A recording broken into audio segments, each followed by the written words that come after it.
கர்த்தருடைய பரிசுத்த நாமம் மகிமைப்படுவதாக. ஆசீர்வதிக்கப்பட்ட நல்ல நாள் 17/7/2025 வியாழக்கிழமை. புதிய நாள், புதிய கால வேளைக்காய் கர்த்தர் நன்றியோடு துதிக்கிறேன், ஸ்தோத்திரிக்கிறேன். இந்த நாளிலே கர்த்தர் நமக்கு தரக்கூடிய கர்த்தருடைய வார்த்தை சகரியாவின் புஸ்தகம் 9ஆம் அதிகாரம் 12ஆம் வசனம். இரட்டிப்பான நன்மையை தருவேன், இன்றைக்கே தருவேன். I announce that I will restore twice as much to you. கர்த்தருக்கு ஸ்தோத்திரம். கிறிஸ்துவுக்குள் மிகவும் பிரியமானவர்கள், இந்த வார்த்தைகளை சில நிமிடங்கள் தியானித்து இந்த நாளை கர்த்தருடைய கரத்தில் ஒப்பு கொடுப்போம். ஆண்டவர் இரட்டிப்பான நன்மைகளை தருகிறவர். யாருக்கு தருகிறார்? கர்த்தருக்கு அவரை நோக்கி பார்க்கிற தேவ பிள்ளைகளுக்கு, அவரை நம்புகிறவர்களுக்கு கர்த்தர் தருகிறார். வேதத்தில் 2 உதாரணங்கள் இருக்கிறது. இரட்டிப்பான நன்மைகளை பெற்றுக்கொண்டவர்கள் யோபு, அதே போல எலிசா. யோபு 42ஆம் அதிகாரம் 10ஆம் வசனத்தில் யோபு தன் சிநேகிதருக்காக வேண்டுதல் செய்த போது கர்த்தர் அவன் சிறையிருப்பை மாற்றினார். யோபுக்கு முன்னிருந்த எல்லாவற்றை பார்க்கும் 2 தனையாய் கர்த்தர் அவனுக்கு தந்தருளினார். After Job had prayed for his friends, the Lord made him prosperous again and gave him twice as much as he had before.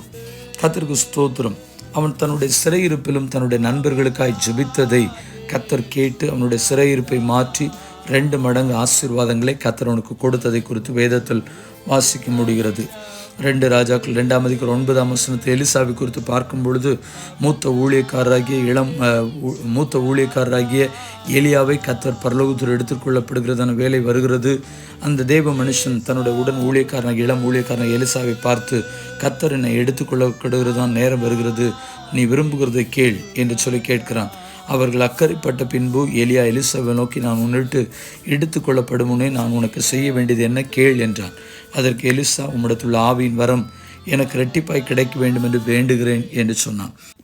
ஆம் பிரியமானவர்களே, அந்த இளம் ஊழியக்காரன் தேவனுடைய மூத்த ஊழியக்காரனாக எலிசாவை பார்த்து கொண்டே இருந்த பொழுது அவன் சொல்கிறார், நான் எடுத்துக்கொள்ளப்படும் பொழுது நீ என்னால் பார்த்து கொண்டிருந்தால் உனக்கு கிடைக்கும் என்று சொல்லி, அதே போல் அந்த மூத்த ஊழியக்காரருடைய கிருபைகளை, தாளந்துகளை, அபிஷேகத்தை 2 மடங்காய் இளம் ஊழியக்காரன் பெற்றுக்கொண்டார். உங்களுடைய வாழ்க்கையிலும் ஆண்டவர் அவ்விதமான இரட்டிப்பான ஆசீர்வாதங்களை தர உங்களுக்கு ஜெபிக்கிறேன். பரிசுத்தமுள்ள நல்ல பிதாவே, ஆண்டவரே, இந்த ஜெபத்தை என்னோடு இணைந்து செய்கிற பிள்ளைகள், வாலிபர்கள், நடுத்தர வயது பெரியவர்கள், பரிசுத்தவான்கள் எல்லாருடைய வாழ்க்கையிலும் பிதா, குமாரன், பரிசுத்தாவின் நாமத்தினால் இரட்டிப்பான நன்மைகள் இந்த நாளில் கிடைக்க உம்முடைய சமூகத்தில் ஜெபித்து ஜெபத்தை ஏறெடுக்கிறோம்.